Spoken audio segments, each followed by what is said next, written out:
Welcome to Tales from the Trenches Tuesdays. Today, it is my pleasure to have Lisa Greer on board.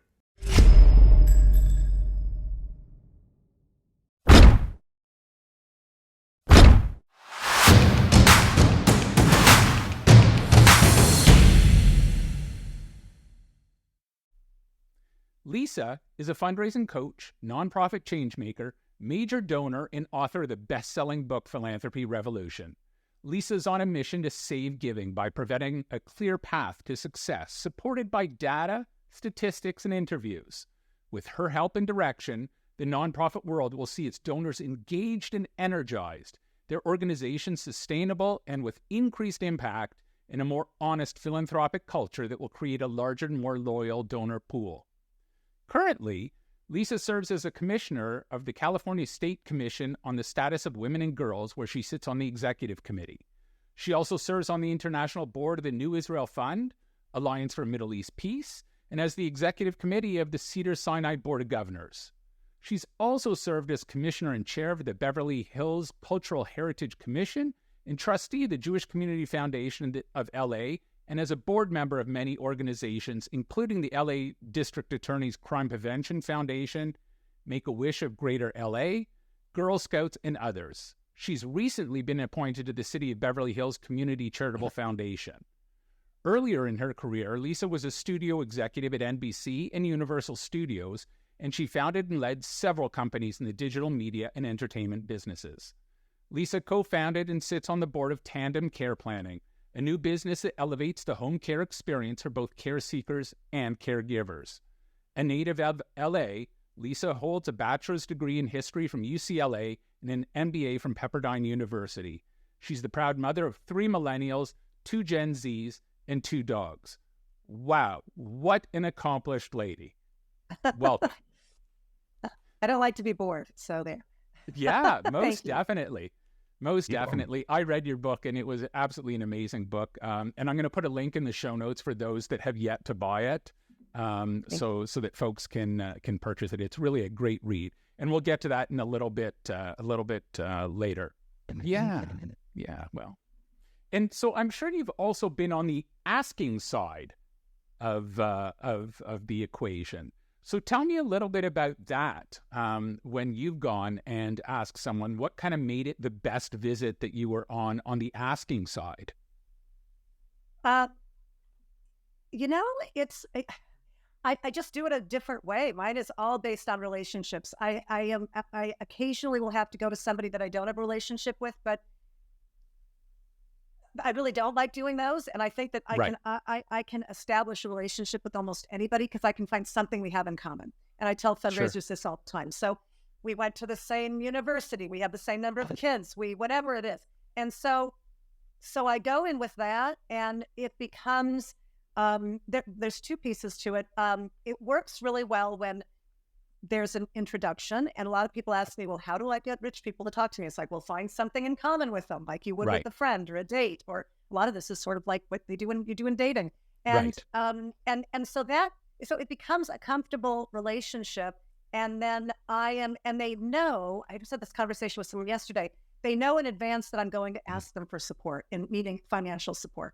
And so if the person knows that and we're having a nice conversation, then most of the time they will say, well, how can I help?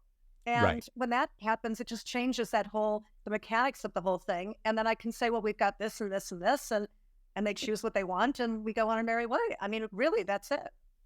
Yeah, I think what's really interesting about that is that you aren't asking, you're presenting the needs that are there, and then they turn around and ask you, well, what do you need to fix this problem?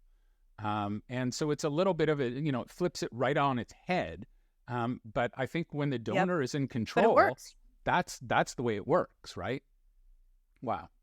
Well, both of us have had kind of this somewhat unique experience of raising money from Jewish folks, as Jews ourselves.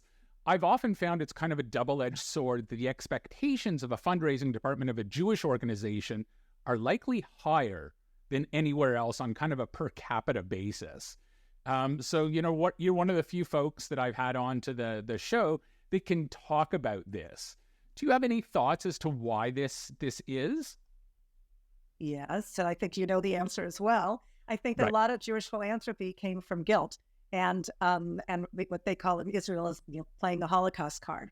And I always thought that was kind of a crass comment, but it's very truthful. So I think that the Jewish community especially the big institutions, have relied on guilt for the last many, whatever, decades, 100 years, whatever it is, to raise money, and really thought that, and some still think that that's just going to continue, that because my grandfather, somebody or whatever, was in the Holocaust, or somebody was part of a pogrom around the turn of the century, or whatever it is, that and we're lucky to be here, and therefore we should give. On one hand, that's part of what the story is. The other piece is my father gave and my grandfather gave and my parents, therefore I am going to automatically give the same thing. And because I want to, in the same way that people ask sometimes, why should I continue to be Jewish? And my favorite story of that is, well, if you might have heard this before, but if you put everybody in line from your various oldest Jewish ancestor and their kids and their kids and their kids, so basically all my great grandparents, and you put them in line, and they all did whatever they had to do to continue to become Jewish and part of the community, and they do you want to really be the person to break it? And so I think that's the I think without even thinking, a lot of Jewish institutions and fundraisers just assume, well, of course you're not going to want to be the one to break it, so we're just going to ask you for more and more and more. And it's very interesting. I'm working on my next book, and I was just putting together some different words that people use that fundraisers use, and donors have no idea what they're talking about. And so one of them is something that I really actually didn't fully understand until just recently, yet I've seen it around a lot. And I've only seen this done in the Jewish world and Jewish fundraising, and that's the word kuver. Have you seen this? Yes. And it'll say, and I've never seen it anywhere other than in Jewish. Have you ever seen it anywhere other than in the Jewish thing? No. So what is that? Like, just tell me what it is. Don't put it on the invitation. I don't know what you need. And so I just thought it's just this weird thing. And someone the other day said, just think of it as a cover charge. That's right. Oh, okay, I can get that. But I mean, you're in Canada, you probably know French better. But I was like, I don't understand. Like, why do you call it that? Why don't you just say this is minimum whatever, or at least have an asterisk and tell me what it is? But for some reason, that is part and parcel of Jewish fundraising in a lot of ways. And so I'm happy to say that I think it's changing a lot. And especially in Israel is a big piece of kind of what we do, because it's always been a given that people will give out of guilt, but it's also been a given that Israelis won't give because we give you our children and to be soldiers. And that has changed dramatically just in the last few years. One of the organizations I'm part of found their first 7-figure donor Israeli already maybe 3-4 years ago, which is crazy, and more coming. And people are, I think I think a third of our donors or a fourth of our donors now are Israelis, and that didn't exist 10 years ago. So I am very hopeful and excited about the prospects of the future on that end. Well, that's great. And that kind of segues nicely into kind of my next question. So, your book, Philanthropy Revolution, is one that I read with great enthusiasm. So you're authentic and direct, and something I really personally appreciate. And it's really proven also in your fundraising newsletter, Philanthropy 451. What an amazing name. I love that name. So how do you think fundraising as a profession, since we're kind of changing things up, how do you think it's going to be seen in 5 years or 10 years or even like 3 generations from now? Because if we go back 3 generations, no one really was fundraising. They might have been doing something off the side of their desk, but it really wasn't part and parcel. Now, every major nonprofit has a fundraising arm to it. So this is a little bit of a strange answer, but you probably won't be surprised because you read the book. But I see it as completely changing. I see it as almost breaking up and being put back together again. And it's and the reason I say that, and I believe it's going to happen, is because I find that the people who are the most resistant to, I think that most of the industry knows we need change. I think most people know that change is something that just happens. But I find that the older, more, and it's not an age thing, but the older, more entrenched fundraisers, especially at the big institutions and sometimes at the smaller shops, are are just not willing to change. And somebody told me recently that more often than not, these senior fundraisers, and I have similar friends who I'm sure this doesn't apply to, but that they're very much Luddites. They're very technophobic, and that many of them don't know how to even do a spreadsheet, that they still want to do it the old way. So the world has changed, and if you are still saying we can't do credit cards, bring me a check, I feel like that at which some people are doing, I feel like there's like this big steamroller that's coming, and those people are going to be gone. Mostly they're going to age out. I think we have to kind of wait for that, or they're going to jump on the train. But most of them, I think, are going to age out. And this new group of people who are, especially the mid-level fundraisers now, and a lot of the earlier fundraisers, they see the problems. They can see them crystal clear, and they can see the solutions, and they can see how silly it is to say, come back with a check. And when people don't write checks, so I think that the minute that they're at a place where they've got some power, that there is some willingness to change because of the culture changing, as like, hey, let's try and do things better and new, and we don't have to do those old things. I think it's going to, like, I hate to wait as long as it's going to take to do it, but I think over the next several years that is going to change, and we're going to see a completely different way of doing fundraising. And I hope that will result in more fundraisers sticking with the field, and not only sticking with it, but really loving it and being excited about it and bringing friends into it. I do think the other piece of it is I think this living wage piece, this whole idea that you don't pay fundraisers. It's not, I work for a nonprofit, therefore, for me, I'm going to look at my sheet, I don't have any money. That just is going to go away. It's going to be totally professionalized, which we've tried to do for a while, but I think this is going to be almost like an overhaul, but I think it's going to happen organically. So that's my thought. Yeah. And, there's a couple things I wouldn't mind unpacking about that. If you think about it, COVID was actually a benefit for some of these nonprofits, because when we were shut down, you couldn't write a check because people weren't going into the office to open them up. So everyone kind of had to move to having an online presence, which I think really kicked some people in the behind and said, okay, guys, like, if you don't have an online presence yet, this is the time to do it. Otherwise, you're totally behind the eight ball. And I also think that the fundraising as a profession is changing, right? Everyone, if you said that you were a fundraiser to uninitiated, they think that you're a party planner and you're doing events. And that's not fundraising.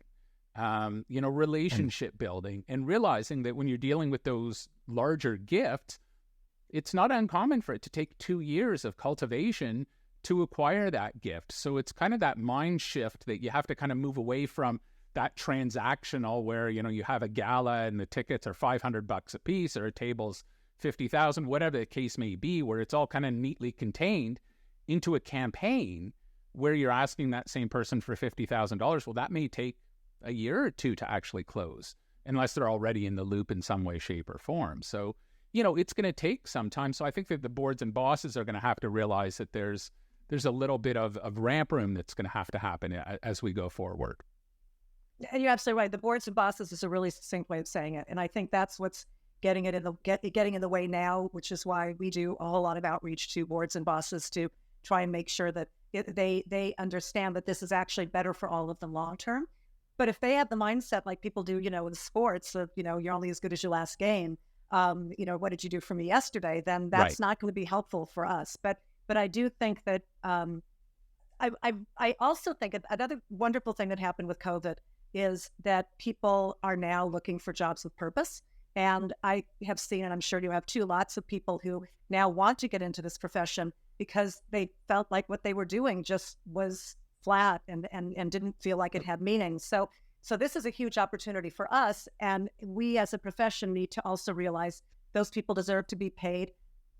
If you're a head of marketing, same as a head of marketing for elsewhere, or, whatever it is, but be paid a reasonable wage.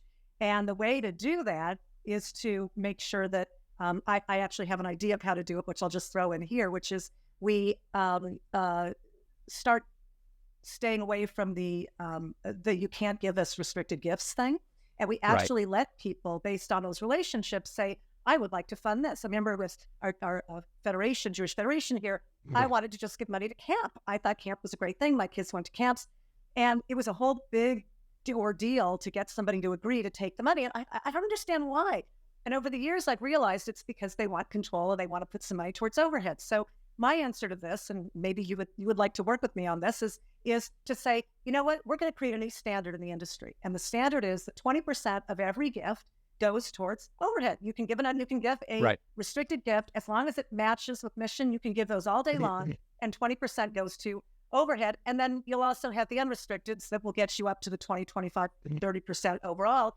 And everybody can do better. And we need to so a lot of this is also that old mindset of, oh, let's pick to give to the organization that has the lowest amount of overhead. I think that's just not practical, and it doesn't even fit with the times now. So I think that there's an opportunity there. Yeah, and it disadvantages the smaller charities even more, right? So if you're a big charity, if you're UCLA, absorbing another couple of fundraisers at, I'll pick a number at $75,000 a year isn't going to do anything to your budget. If you're a small little organization raising a couple $1 million a year, adding $150,000 a year is all of a sudden, that's a huge jump. So I think that, we have to kind of get away from that mindset that kind of says the less money you spend on overhead, the better your charity is. One has nothing to do with the other. As far as I'm concerned. As you know, that was started by some bad actors that had a lot of publicity, and and so the biggest question I get from new donors is, how do I know that the organization I'm giving to is legit? They always use the same word. It's kind of hilarious.